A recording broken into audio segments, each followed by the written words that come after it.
EPS 95 pension धारकों के लिए बहुत बड़ी खबर।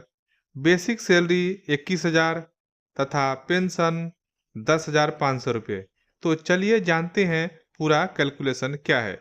जैसा कि आप सभी को पता होगा कि यदि आप ईएसआई धारक हैं या नहीं भी हैं, तो आपको पता होना चाहिए कि आज के डेट में किसी भी मेंबर्स को अगर 21,000 सैलरी है तो वो ईएसआई के लिए एलिजिबल होते हैं। अगर जिसका सैलरी 21,000 से ज़्यादा है उसका ईएसआई कंट्रीब्यूशन नहीं होता है और उसको ईएसआई का फैसिलिटी नहीं मिलता है। आप सोच रहे होंगे कि मैं ईएसआई के जिक्र क्यों कर रहा हूँ। मैं ईएसआई का जिक्र इसलिए कर रहा हूँ कि जो ईएसआई का जो बेसिक सैलरी मिनिमम वेजेस जो निर्धारित है वो 21,000 रुपये है। इसका जिक्र हमारे इस वीडियो में आने वाला है। मैं इसलिए इसके बारे में जो है चर्चा करने वाला हूँ। तो चलिए सबसे पहले जानते हैं कि ईपीएस 95 के बारे में कि employ pension scheme EPS 95 Bharat सरकार द्वारा शुरू की गई एक सामाजिक सुरक्षा योजना है, जिसका उद्देश्य कर्मचारियों को सेवानिवृत्ति के बाद वित्तीय सुरक्षा प्रदान करना है। यह योजना ईपीएफ एम्प्लॉय प्रोविडेंट फंड का एक हिस्सा है और इसका निगरानी एम्प्लॉय प्रोविडेंट फंड ऑर्गेनाइजेशन यानी कि ईपीएफओ द्वारा किया जाता है। ईपीएस 95 का मुख्य उद्देश्य ईपीएस 95 का उद्देश्य उन कर्मचारियों को पेंशन प्रदान करना है जिन्होंने ईपीएफ योजना के तहत काम किया है। इसमें कर्मचारियों की मासिक वेतन का एक हिस्सा पेंशन फंड में जमा किया जाता है, जिससे सेवानिवृत्ति के बाद वित्तीय सुरक्षा प्रदान किया जा सके। ईपीएस 95 की मुख्य विशेषताएं। पहला है योगदान। कर्मचारियों की मासिक वेतन डियरनेस अलाउंस प्लस बेसिक। मासिक योगदान का मतलब डियरनेस अलाउंस प्लस बेसिक। इसका 12% कर्मचारी के सैलरी से डिडक्शन होता है और उतना ही कंपनी यानी कि एम्प्लॉयर जमा करती है। तो जो एम्प्लॉयर जमा करती है उसका 8.33% पेंशन फंड में और 3.67% जो है पीएफ फंड में जमा होता है। उदाहरण के लिए यदि किसी व्यक्ति का किसी मेंबर्स का 15,000 रुपया बेसिक प्लस डीए सैलरी है तो उसका 1,800 रुपये उसके पीएफ फंड में कर्मचारी का हिस्सा करता है और 1,800 रुपये कंपनी भी देती है। लेकिन उस 1,800 रुपये में 550 रुपये उसके पीएफ फंड में जमा करती है और 1,250 रुपये उसके पेंशन फंड में जमा होता है। आप सोच रहे होंगे कि मैं ये सब बातें क्यों आपको बता रहा हूँ। ये बेसिक बातें हैं।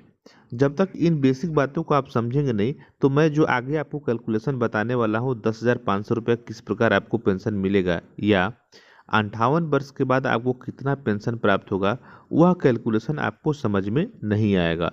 इसलिए मैं पहले आपको कुछ बेसिक बातें समझा देता हूँ, फिर जब मैं आपको कैलकुलेशन समझाऊंगा तो आप उस कैलकुलेशन को आसानी से समझ पाएंगे। तो चलिए मैं थोड़ा थोड़ा जल्दी जल्दी आपको बेसिक चीज़ें बता देता हूँ, फिर आपको कैलकुलेशन पेज पे लेके आऊँगा और आपको समझाऊँगा कैसे होता है कैलकुलेशन। एलिजिबिलिटी यानी कि पात्रता।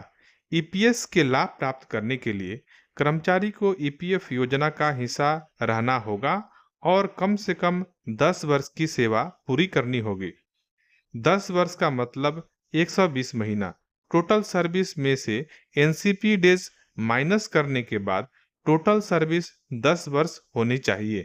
अगर आपका टोटल सर्विस 10 वर्ष है बट एनसीपी डेज माइनस करने के बाद 10 वर्ष से कम हो जाता है तो आप एलिजिबल नहीं होंगे। मंथली पेंशन के लिए आप एलिजिबल नहीं होंगे।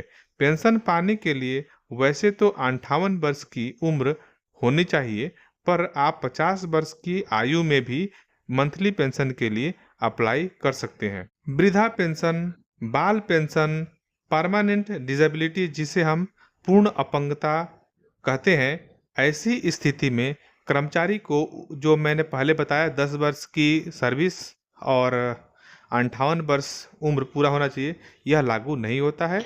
मैंने आपको बेसिक बातें बता दिया। अब चलिए हम आपको कैलकुलेशन करके दिखाते हैं, समझते हैं कैलकुलेशन। पेंशन की गणना यानी कि पेंशन का कैलकुलेशन हम समझते हैं। 58 वर्ष के बाद आपको अगर आपने फॉर्म 10 भरा पेंशन के लिए अप्लाई किया तो आपका पेंशन का कैलकुलेशन कैसे होगा, चलिए हम उसको जानते हैं। सबसे पहले पेंशन का फार्मूला क्या है। पेंशन का फार्मूला ये है कि आपका जो पेंशनेबल सैलरी है उसमें गुणा कर देते हैं पेंशनेबल सर्विस। और उसको 70 से भाग लगा देते हैं।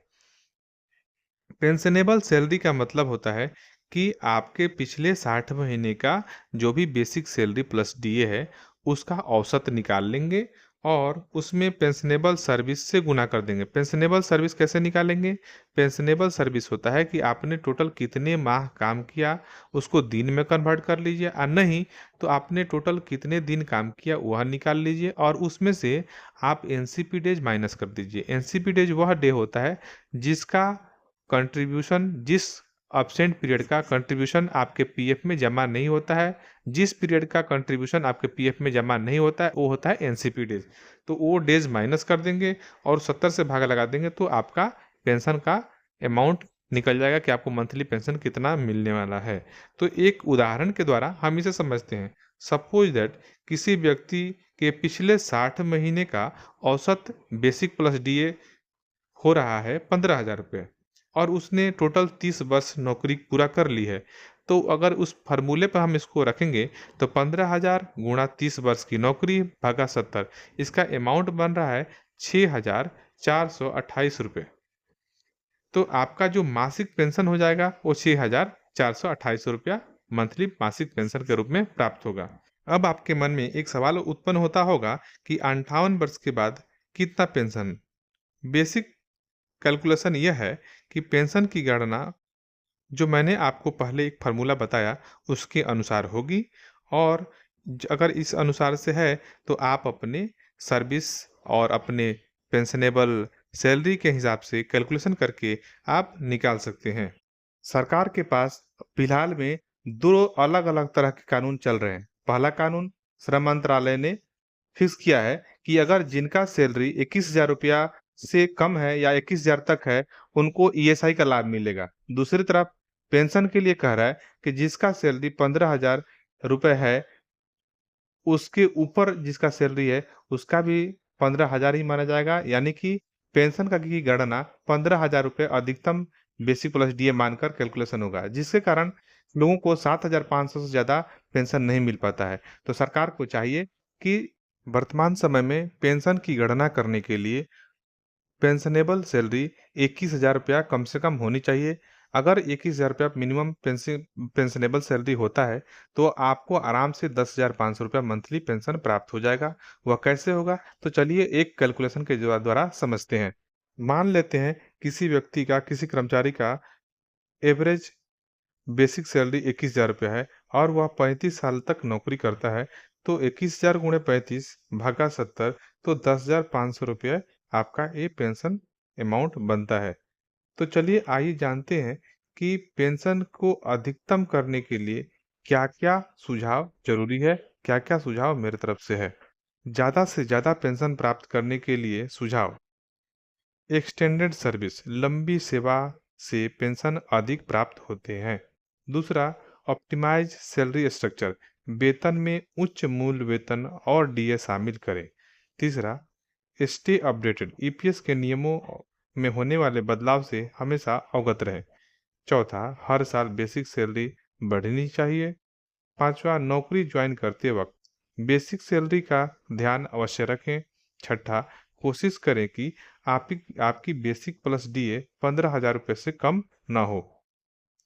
अगर बेसिक सैलरी 15,000 से कम है, कोशिश करें कि आपकी बेसिक सैलरी प्लस डीए 15,000 से कम ना हो। अगर बेसिक सैलरी 15,000 से कम है तो कोशिश करें कि यह हर साल बढ़ते रहे। निष्कर्ष: आखिर में ईपीएस 95 एक महत्वपूर्ण योजना है जो आपके रिटायरमेंट के लिए वित्तीय सुरक्षा प्रदान करती है।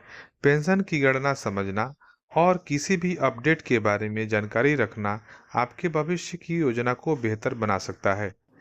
यह महत्वपूर्ण वीडियो देखने के लिए, पूरा देखने के लिए आप सभी को बहुत बहुत धन्यवाद। तो आप लोग हमारे चैनल को अभी तक सब्सक्राइब नहीं किए तो प्लीज़ चैनल को सब्सक्राइब कर लीजिए। इसी प्रकार की इन्फॉर्मेटिव वीडियो आप तक मिलता रहेगा। और अभी तक आप लोगों ने वीडियो को लाइक नहीं किया तो प्लीज़ वीडियो को लाइक करने में कंजूसी न करें, फटाफट वीडियो को लाइक कर दें और ज़्यादा से ज़्यादा इस वीडियो को अपने दोस्तों के बीच शेयर करें। वीडियो देखने के लिए एक बार फिर से आप सभी को बहुत बहुत धन्यवाद।